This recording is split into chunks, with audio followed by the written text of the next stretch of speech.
Hello and welcome to the 82nd episode of In Our Defense. And this one is going to be slightly of a bittersweet episode. Bitter because this is the last time we're recording with Abhishek. Last time on a weekly basis. I hope we'll be graced with his presence and expert views once again sometime in the near future. But sweet for Abhishek because he's moving on to some greener pastures. Or I think if that's Well, the way to grass put it. looks green on the other side always. Yeah, But yeah, it's a bit of an emotional moment. Right. Moving out of journalism after almost 2 decades, yes. trying to do something completely different. Uh, we'll have to start from scratch, quite literally, where I'm headed. But this remains a passion, and yeah, I mean, if I get the opportunity to be in front of a mic, even in my new avatar. I would love that because that means that I can have the best of all the worlds. Yes. But yeah, 82nd episode you said? 82nd So we've episode. fallen short by 18. Yes. We promised Anna a century, but Yeah, I not do did. it. I did. But since we're talking of a century and we're talking of sport always, brings heartbreak and romance together. So now you can see the romantic side of it that we've achieved 82. Or you can see the heartbreak that we've missed Missed by out by 18. 18. And this is what often happens when you follow sport or if you've played a sport, that you'll always realize that you don't get exactly what you want. But if you look back and reflect, whatever little that you thought of that you should get there, and if you are close to that milestone, it's satisfying. And not just the podcast, but when I look back at 18, 19 years as a journalist, starting from a young cub reporter to now leading National Bureau of the India Today Group, it's a humbling feeling. When I started out, I never thought that I'll end like this. So, yeah, since I've got the opportunity, so thanks to everyone who's worked with me and especially to you guys, Anna, our producer, you, our technical team, Kuldeep, who conceptualized Yes. In Our Defense. Thanks for teaching me a new medium.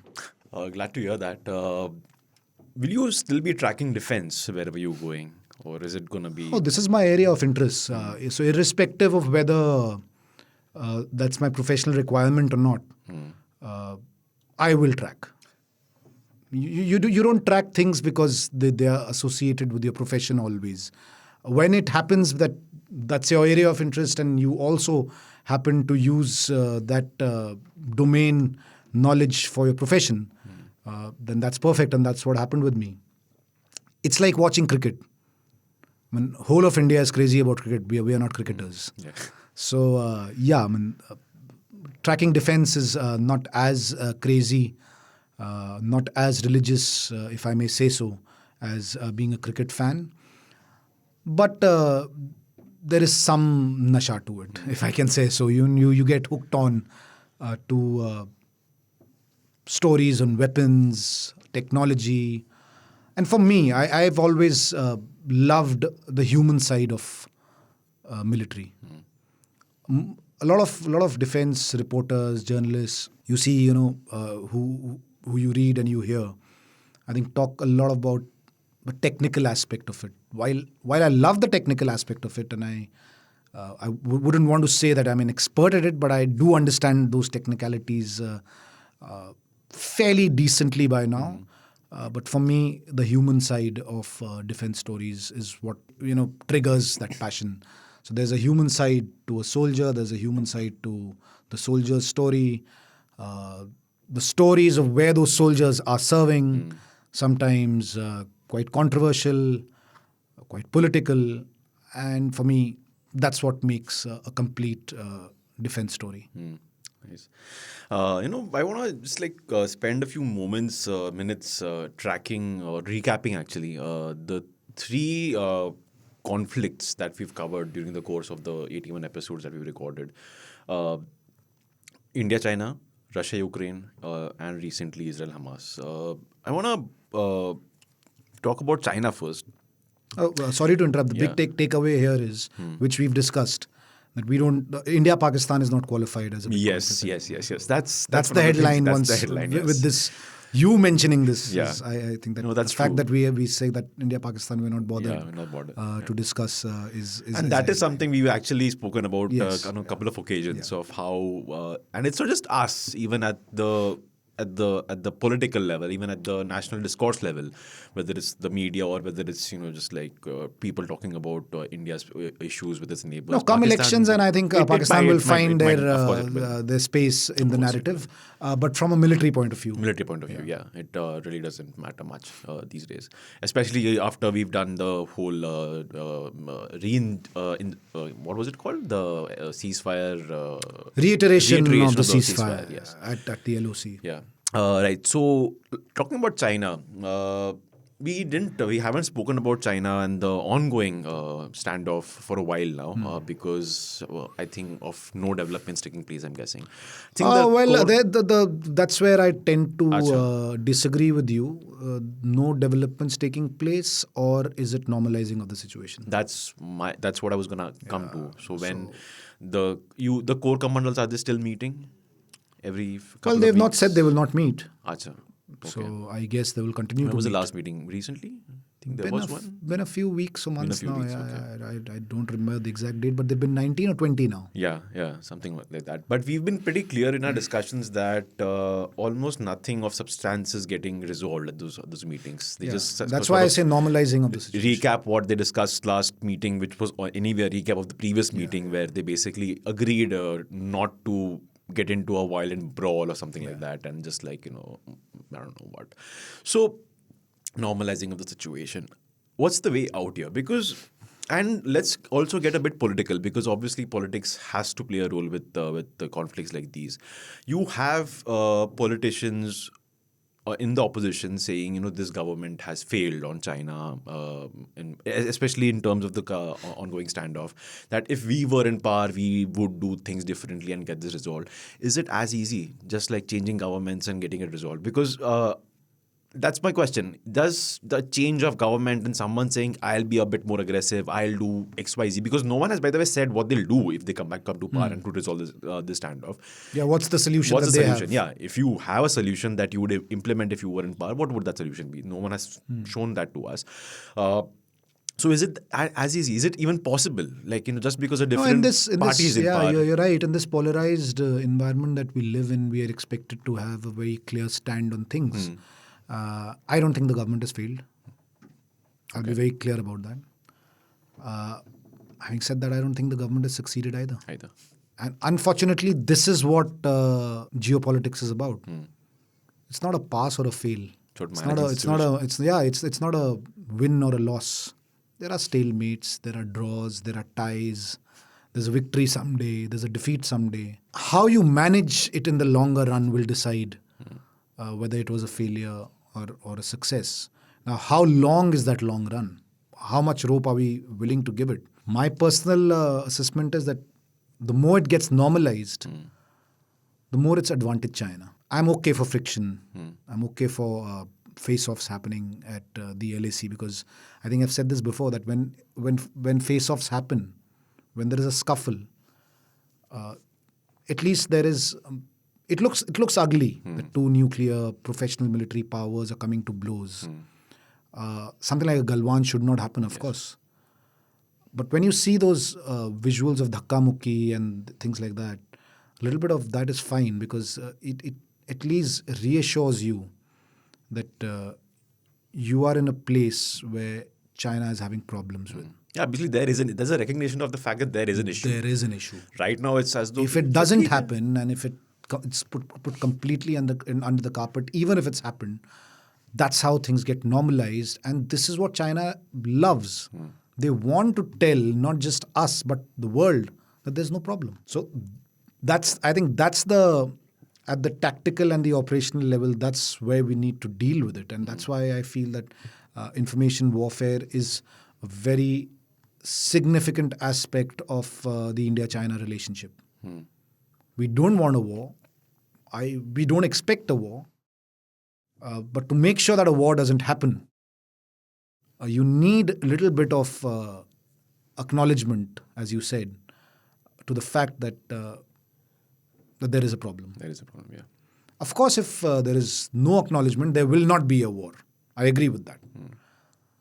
But then you will definitely be defeated without fighting. So, do you want to make sure that?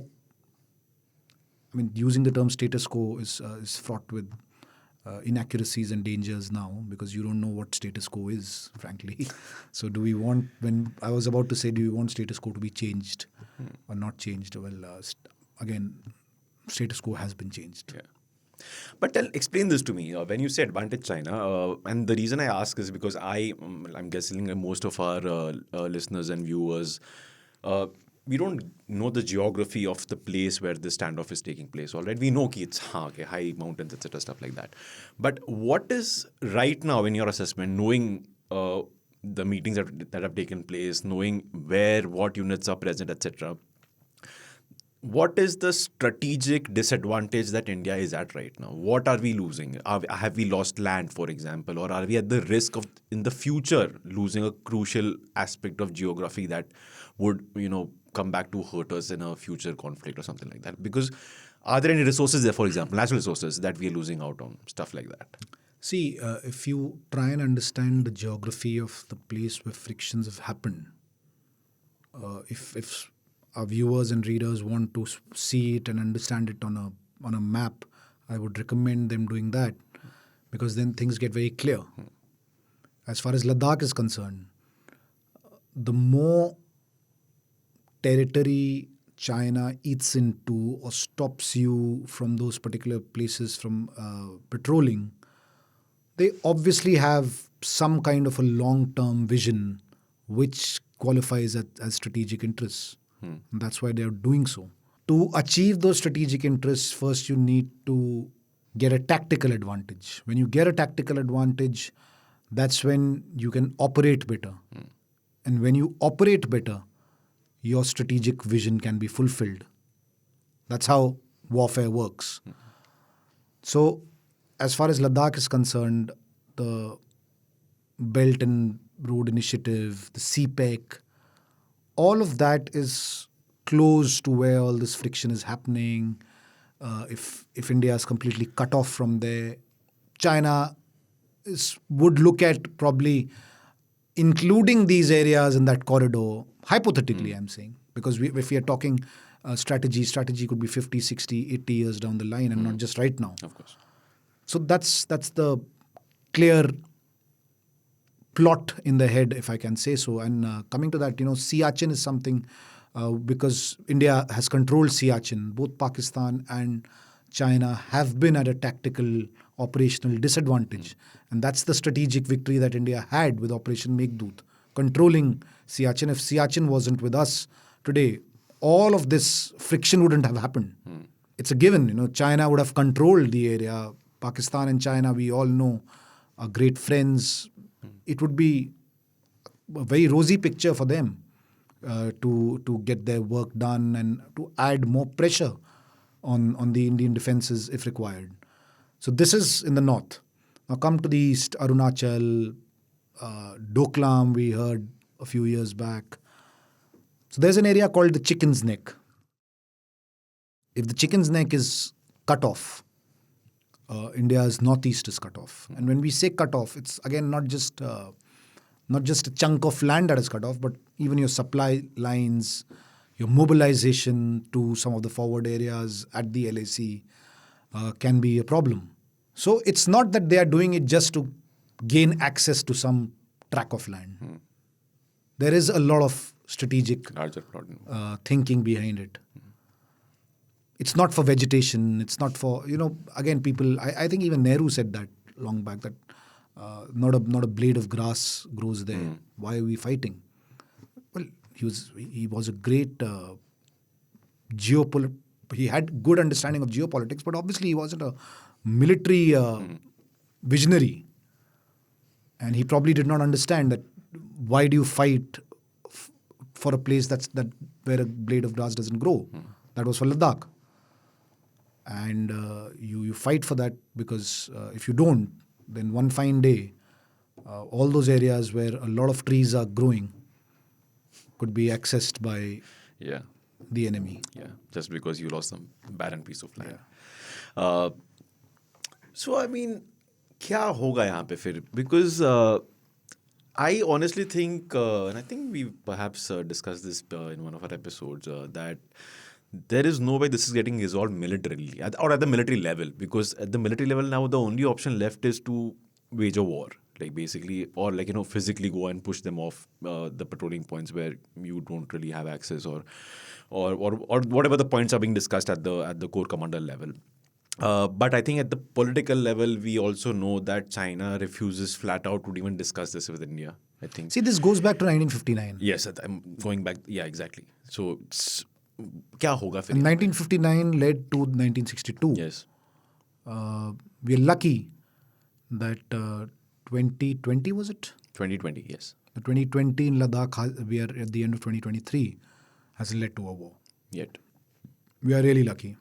Even though, like you had told us, we at one point we were very close, and the circumstances are quite similar, both from a military point of view and from a political point of view. If you are to compare the scripts, it reads exactly the same. What happened then and what's happening now. And that's why there was a lot of apprehension, a lot of anxiety that, where is this headed? Of course, I think it's not easy for China to get into a full-scale war as well because of the other hassles in the neighborhood that they have. That's one of the reasons that they don't want war. And that's advantage us. Because they are so much preoccupied with so many other military issues that they have that they sort of want to sort this out or at least keep it the way it is. Yeah, on the back burner. Yeah. And that's what they're doing. But there is a lot of distrust between the two countries, between the leadership, the political, the military. And, it's things had improved. So it seemed post-Doklam. But I think it was just a facade. It wasn't really improving. And in fact, I happened to visit across the line of actual control in the Arunachal sector in Bumla. I was on the Chinese side, Tibet, which is of course Chinese controlled, and interacted with PLA officers. There was too much political correctness that I saw. The way they were treating our officers in that meeting, in that get-together, it didn't look natural. And I remember that's one of my favorite assignments and visits because it's rare to get access on the Chinese side, interact with PLA officers, get a sense of who they are, what they feel. It was a different experience, and these are the experiences that I'm going to miss. I'm not going to have that as a journalist. So that's what journalism does. It sends you to places that a normal civilian cannot. And these will be experiences that I can recount even after many, many years. Right now they are fresh in mind. 4-5 years back I went there. So that visit did sort of tell me that what they show and what they say, which I'd heard a lot from people. I experienced that. And there was distrust then, and I think that distrust has enhanced even further. Yeah, I mean, of course, if you look at, for example, the Galwan Valley clash, and you've confirmed this, that the unit from the Chinese side that was involved in the clash was a completely new unit that was not patrolling in the area. I'm guessing because the Chinese probably thought that the unit that has been meeting these guys would probably be a little less effective because they kind of know each other, often come across the patrol points. That tells you the clinical thought with which they planned this. It wasn't just sort of ki jadab mein ho gaya. It was a proper plan to do something which led to the violence that led. No, I don't think there was a plan to sort of be as aggressive. No, I'm not saying, of course. That but the plan was to be prepared. Yes. For the worst. And that's what we saw, which happened. That they see again, Galwan happened on 15th June. The first Corps Commander meeting happened on 6th June. Yes. And that tells you a story. The first Corps Commander meeting was hailed as a big breakthrough. The first time 3-star generals from two sides will be discussing things. It will get sorted out. And 1 week later, you had Galwan. Yeah. So that does give you an explanation of the distrust that I'm talking about. Yeah. So on one side, you're having an unprecedented big military dialogue.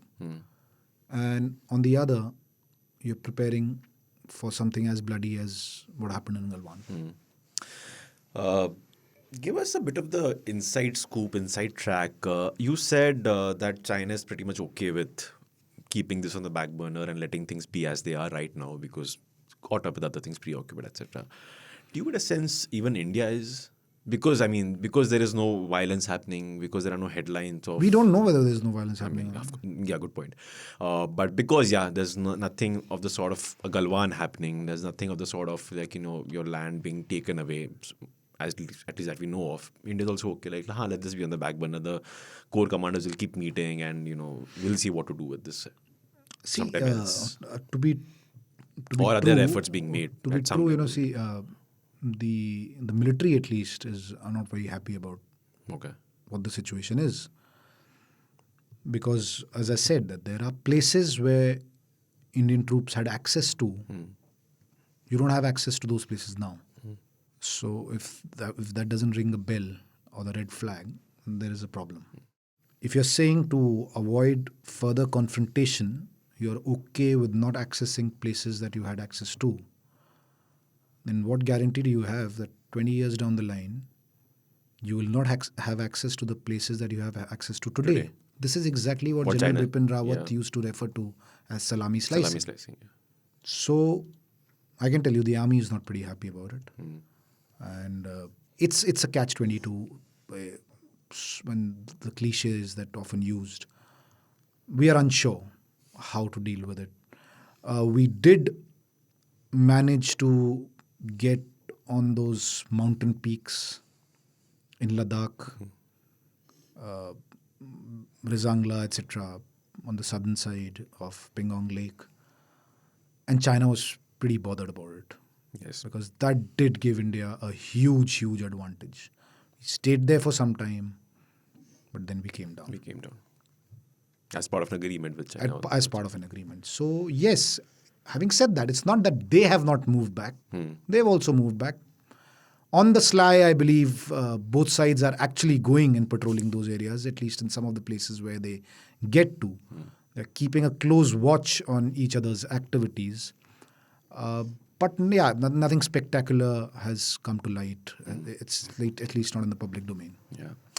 I think on the China point, that's a good thought to end the discussion, this discussion at least, because but the good part is, over the course of these 81 episodes, discussions with you on China and the last 5-10 minutes, I completely now get the slight murmurs I used to read about in newspapers when I was growing up. Back then, you used to have retired military officers. Some of these lectures say that India should be focusing on China. There would be that one-off study or some report somewhere that India should be focusing on China. Because during my growing up years, it was all about Pakistan. But we are focusing on China. And the 81 episodes, not all of them obviously, because we've only spoken about China in some, but those China episodes and what you said right now gives me that picture now. No, we are focusing on China, and China knows that. China knows that well. So that's why I said that if you ask a clear question that has the government failed, no, government has not failed. Has realized what it... So there is a bit of a success in ensuring that China knows that we mean business. Yeah. So that's what I'm saying. In the larger geopolitics, there are smaller battles. Some you win, some you lose, some are stalemates. That's how it works. I mean, to say that government has failed, government has succeeded, this is for politicians to do, not for commentators like us. Yeah. If we start doing that, then we are not doing our job. Isn't it? I mean, that's not for you and me to say. That's for politicians. That's for the opposition to say.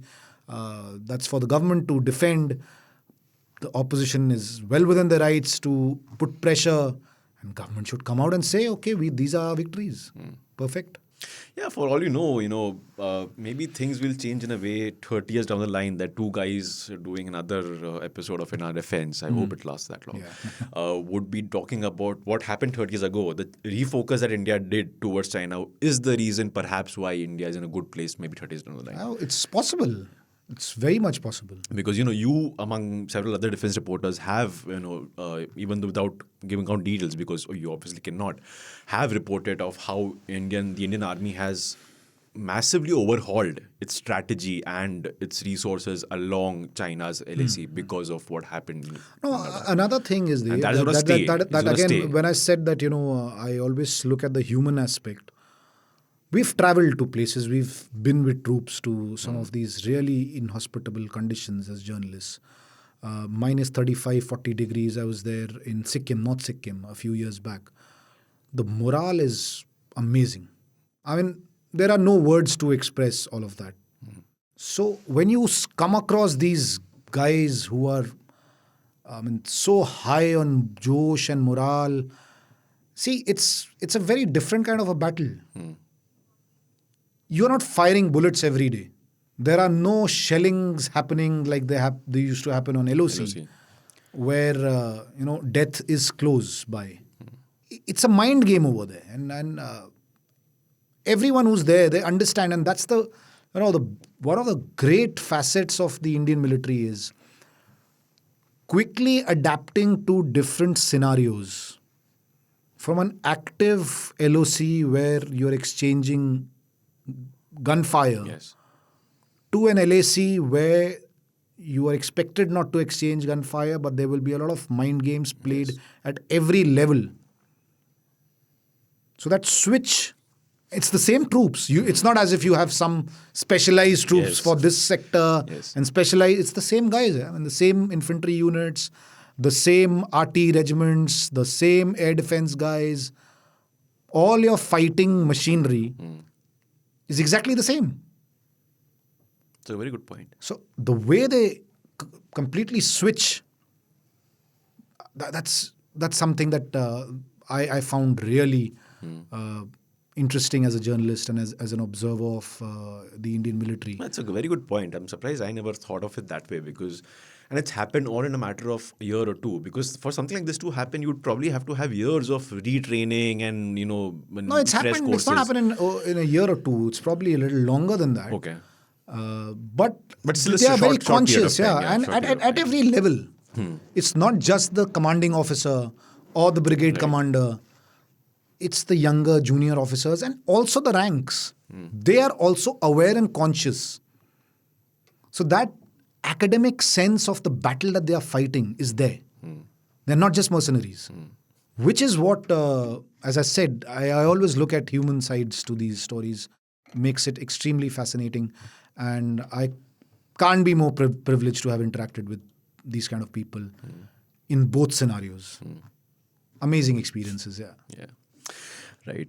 Let's shift focus to the other conflict that we covered on this podcast, and this is actually a conflict that we began this podcast with, not because of any planning though. Russia's invasion of Ukraine. We had, I think, began our podcast, and within a week, I think you had to fly off to Russia, Ukraine, because Yeah, I that think our is the week. second episode, I think, was was from Ukraine, from or when Ukraine. I was entering Ukraine I from think it was Poland. from Poland. Poland, Yeah, yes. It was from yeah. Poland. You were entering Ukraine.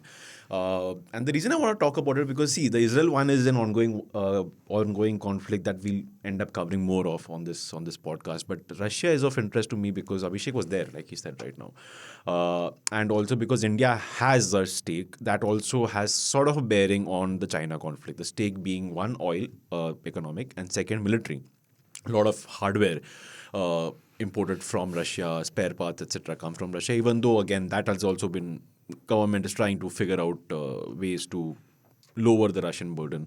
But the big question, obviously, where do you see the war going? It's a long slog, like you predicted back then, and it's just stuck. No way. Nowhere. Frankly, no way. I don't want to make this I told you so moment.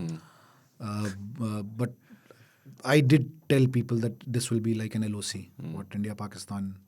So mainland Ukraine and mainland Russia will be not be like, affected. affected, yeah. anymore, hopefully, but that corridor in the eastern part of Ukraine Will remain hot. will remain as it is, and that's something that we as Indians know because we know what the LOC does. So there is, if you look at it, it's an unofficial line, an LOC you want to call it, or whatever you want to call it. There is an unofficial line which now is a de facto border because there are places where Russians are in complete control, which used to be Ukrainian territory until few 1.5 years back, and that's in Russian control. And so there is a lot of fighting happening over there. Not every day, but like what used to happen at the And LOC. LOC, yeah. So there might be one big spark, something that will So spark a that's brief happening, and skirmish. that will then- continue. A lot of concerns for India, geopolitics.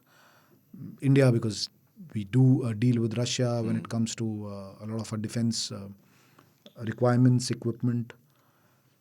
So yeah, I mean, till now we've heard officials saying that it's not affected us, but they are aware, they're wary of the fact that It at some could. point of At time some it point. could, the supplies, etc. But yeah, having said that, there's no speculation that needs to be done. It's all there for you to see. And since we were mentioning, just going off at a tangent, remembered something. Since we were talking about Indian military and the coolness quotient, if you want to call it, what I was referring to, didn't use the term coolness quotient, but I was interacting with a few Ukrainian soldiers who had happened to be at an exercise with the Indian Army. He said that there were the Gurkhas that I exercised with, and there were Sikhs that I had there was a Sikh Paltan. They're all cool guys. They're really cool guys. This is what he said. So I said, what do you mean by cool guys? I mean, I know, they're different. So yeah, I think there is a lot of awe for the Indian military, even outside India. And that's because we've been an active military to an extent. I mean, while 1971 might sound like ages ago, but to have fought a full-scale war on two sectors and be victorious the way you were, obviously that military legacy is not going to finish. It's still not 100 years. So that's what legacy is about, isn't it? We're still far away from 100 years of the 1971 war. So I think the world has sort of followed and tracked the Indian military in that sense. A lot of our pilots have trained other countries. They've gone for exercises and things like that. So yeah, there is respect, and the Indian military is looked up to, and you realize this when you interact with in a war, if you're interacting with another country. Yeah, so from the Russia-Ukraine war, one of the key takeaways was this, that the Ukrainians I thought, were in awe of the Indian military. Yeah. Nice, interesting. Let's take a quick break before we discuss more. We are not safe inside the house. Even if you have an air purifier inside the house, And you open the door. Yeah.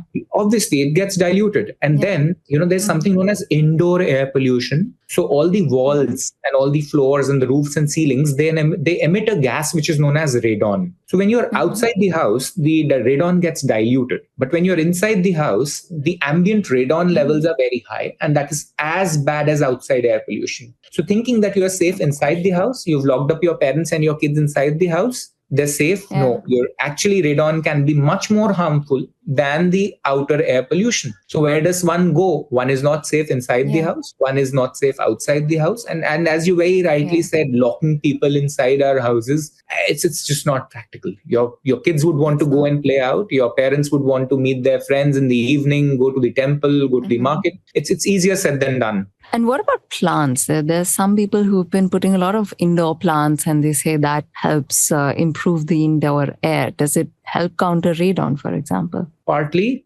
because all plants would give you oxygen. There are certain plants, which are supposed to emit more oxygen. I don't know if it has any clinical benefit or not. However, we do see that a lot of people who put up extra plants during this season develop pollen allergy and trigger their episodes of asthma. So it's a double-edged There's sword. no way out. There's no Just way the out. government is the only people who can now Yes, save us. this is the point which I want to put across. You can sit in a garden and still have bad asthma. Welcome back. This is the last time. I'm hoping not the last. The last leg. We are in the last leg now. Yeah. After the break. Having Abhishek on in our defense because he will be leaving this company, India Today Group, where we work at, and journalism, in fact, for something new that he's attempting. But I still hope that, beach mein once in a while you are able to come on our show because of your vast experience covering. Fingers crossed. That would be great. Yeah. Not just defense, the whole setup of India's national security, whether it's from the local police to the different agencies, and of course the military. What were your top moments on this podcast? 81 episodes. This is the 82nd, but 81 episodes so far. So many top moments that you recall. I think the top moment was to be doing this in the first place. And when we started, it was not video. Yes, it was not. So I had been all my life a print and a TV journalist. So to do something where your voice is being heard, I found that quite exciting. For me, actually, both were new. I've only been a print journalist. I mean, online print, but not done audio and not done video. So the high point was to be doing this in the first place. And then, of course, you tell me which was what would you think was your high point or our high point where maybe as a team we really clicked? I think I'll go back to a feedback I got from within the building, within our headquarters in Delhi and NCR over here. Just a couple of days ago, someone met me in the lift. I know the person. And he said that I love your podcast. And I like the fact that the two of you are able to, take a nuanced, sort of a sober view on things, and especially things like conflict, because conflict does tend to polarize people, like we've seen with the Israel-Hamas ongoing war, and even India-China to an extent, because you obviously have that sentiment of nationalism involved in the current in the current political climate. So I think together as a team, that was, I think, because we were quite conscious that of we trying to do that. Yes, wouldn't want to be doing that, isn't it? Yeah. So, and if some people notice that, realize that, people had noticed, which is a good point. I mean, I always wonder because that was an attempt, but you never know if people did get that. But people apparently have gotten that, and because of that, I think, and again, this is something we discussed just before the break. Because of that, I think we were able to do what I'm very glad we were able to do is, I think, over various episodes, and we can have links to all of them in the series, in the show description. Over various episodes, I think we've more or less been able to explain the China conflict in a very in a very nice way, from the genesis of it, because you talked about Siachen in one of the episodes and how that is. We did a full episode on Siachen. Full episode on Siachen. From the genesis of it to how excruciatingly difficult it is for Indian military officers to deal with the Chinese counterparts. From your personal experience, you explained that. To what we just discussed before the break of how this conflict itself is quite difficult to resolve, because sometimes the issue is that you don't even know what the issue is. Like both sides don't even agree on what to disagree about. So I think that was one high point. But my personal favorite has always been the INS Vikrant episode. I think we did it just a couple of days after it was launched. Did we do it once or twice? Or did we have different angles? I think we had different angles. Because I've been on the Vikrant 3 or 4 times, and that again was quite exciting. Because, like I told you in that episode as well, for me, I think an aircraft carrier is the epitome of when it comes to military hardware. It's just like... Of course it is, no doubt. So big. It's like a city on water. So for me, I think that was I just enjoyed it the most, I think. So being there 4 times for me was real exciting. And I told you I was on the original Vikrant, where it was a museum ship docked in Navy Nagar in Bombay. So I also got that feeling, but of course not the one that you got of actually seeing planes taking off and landing. So can we bring in Anna? Oh, we should definitely. To ask her how she has managed all this Yeah. with all her other Yes, responsibilities. of course. Let's introduce Anna to our listeners and viewers.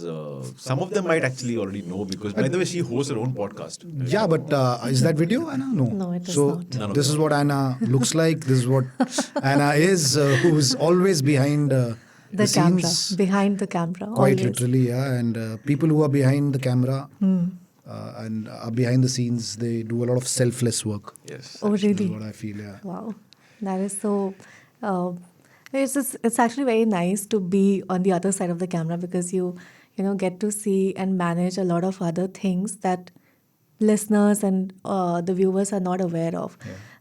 For example, now that you're leaving, I'm just thinking whether we should continue this podcast or not. But we will. No, you must. We you must, will, yeah. of course, we will. But it's just that we'll definitely miss the kind of what is the word that he brings in? There's something that you used in the beginning of the podcast. Nuance. The nuance, yes, but something that you bring in, because I think we have done 80 episodes, and initially when we were conceptualizing the podcast, I remember I had a word with Kuldeep, and he said that the first challenge would be to bring somebody from the TV fraternity to something like audio where you have to shed all those, formality, like the formal behavior that you encompass. So you have to shed all of that, and you have to be in that this No, I wish Kuldeep was here enclosed, because when he spoke to me, he was quite straightforward. no, He said, yeah. please don't do what you do in TV. Yeah, exactly. That's what he said. Yeah. सीधा ये जो TV में करते हैं वो ना करिए वो नहीं करिए. वरना वो फेल हो जाएगा and then we did a trial run Yeah, we Yes, did, yes. and that was and that I was asked it. him that was it okay, have I shed my TV baggage? So he said yeah, very much. See, frankly, I found this quite comfortable. I'm glad.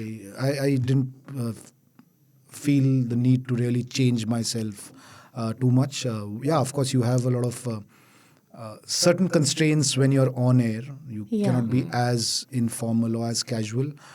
But even as a TV journalist, TV reporter, I was as natural as I Yeah, could be. That's precisely. what I tried. And So it that is why wasn't- we are it dreading wasn't- that you're going. No, that's.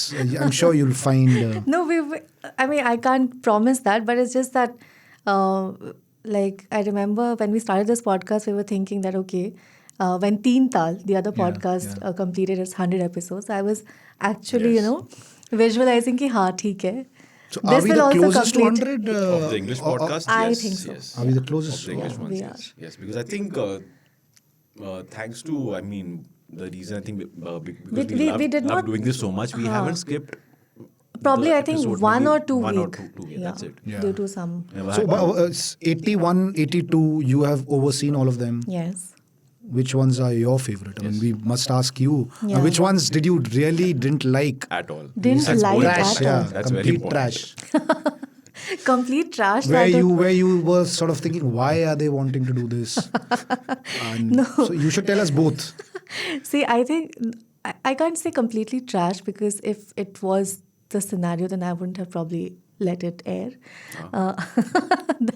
Ultimately, No, but though. after it went on air नहीं and वैसा after it नहीं was है ना published. because I mostly I stay in all of the Okay. recordings, so that way I can monitor. But most of the times, what Dave and you have done is you have barged into my territory of geopolitics, which the other podcast that I do with Geeta Mohan, which is not in video. But it's an audio format, but most of the times Israel-Hamas or be it the Canada row, and many a times I think But Anna, do you expect a defense podcast not not to talk politics. about Israel and of Palestine? course not, and that is why it was You more, were asking no, us but it to was, do you a favor. You should have said so upfront. No, it was more challenging for me in the sense ki, theek hai, now it's finalized that you are sort of going with this angle, but now I have to look it She has to beyond run a different something angle, basically. that you have covered. So that was a challenge. But apart from that, I think apart from all those conventional defense topics that you guys have covered, like China or Pakistan, Kashmir, Siachen, everything. It was more of the human emotions that actually came across. Like, for example, I remember there was this episode. Diwali is coming, and you and Prime Minister Modi had probably went Yes, to yes, I remember this episode. all those military The forward stations. bases, Yes, yes. to celebrate Diwali with Jawans. So there, I think we had discussed should human emotions take precedence over political ideology. So those were the kind of like topics that I really enjoyed. And yeah, pretty much of it. I think there was also this episode that we did on encounter killings, where you talked about Batla House, encounter, where you covered it. Yeah. So the kind of, I think it was very well explained from your end because the build-up was really nice. So when I was editing, so I really felt that, okay, this is kind of like a movie scene. And speaking of movies, uh, because of your podcast, I got a lot of recommendations. So now I've started watching Fauda, right? Yeah, Fauda, yeah. Just one episode, but I loved it. There are 4 So, seasons too. I know. You have a Just long way one to go. episode, just last week I started. So yeah, that's the takeaway from this podcast of yours. She's been politically correct. She's still not told us which one did she not Like like. the most. I really can't remember, but I'm sure there would be I'm sure. at least one. There would be. But good, याद नहीं तो अच्छी बात है. I Just so much touching, I but liked remember. one where we discussed the regimental history. Yes, Yeah, yes, I yes. like that one. Yes, that was actually very good. But I'm sure, probably I'll text you. Oh, the idea is to speak here. You can Or obviously I'll just text me. include the in the show note that Okay. this is the podcast episode. So just let us know whether you Because agree whenever with we Anna. asked her, how's it? She said, okay. Never said it's a bad episode. You guys should not have talked about this. Yeah. Sorry, क्या कर दिया? Nee, I think there was an episode where remember we had like a sort of a debate in the sense ki whether we should call somebody I think it was some women. woman And driven. I really forced Oh, her this was, to I be think, part of it, and she backed out. I think, she think that it was about a particular topic and she was a bit uncomfortable with the two of us only discussing that issue. Yeah, but I'm forgetting And the no, but topic. despite our pleading that you join us, she did not.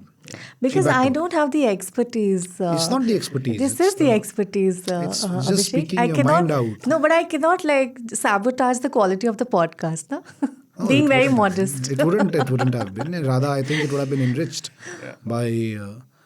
See, that's what I'm saying. Sometimes you need a non-domain specialist voice as well Yeah. to give their take on some of the subjects, such as this. Because when you are talking, say, the human aspects, which we've done so many times, Yes. it's perfectly okay to find somebody who just speaks about what the families could be going through Exactly. in those scenarios. So it's perfectly fine for such discussions to have. That's my personal view. To have somebody who doesn't follow the subject, but can have views. Yeah. Like a lay person's, but like slightly more educated. Yeah, I mean, see, I gave the example of cricket. I mean, everybody is a cricket expert in this country. Nobody's played Of course. at any level, Yeah. but we are all experts at it. So, I mean, I'm not saying that become experts, but yeah, you can definitely have a view. And I wish Anna would have joined us in some of those places because she has a mind and she does put across her views. In fact, a lot of the discussion points that we actually end up talking about have often come during talks with her. Yeah, She's brought up a point that we're like, She's that's triggered an something- idea. Triggered an idea. That, okay, this is something we Yeah. probably talk about during the show. Thank you so much. I did not think that No, it did you'd happen. be It did thinking so happen. highly of me. It did happen several times. Of course. Right. I think let's end it there. Thanks, Abhishek, not just for this episode, but also for the last 81 episodes of An Defense. Personally, also a great experience for me. Got to learn a lot of things that, and the way Kuldeep and I, since you mentioned Kuldeep, the way Kuldeep and I thought about this concept was that it's just two guys talking about defense, and I'm somebody who hasn't covered defense as like you have, but as someone who's an interest.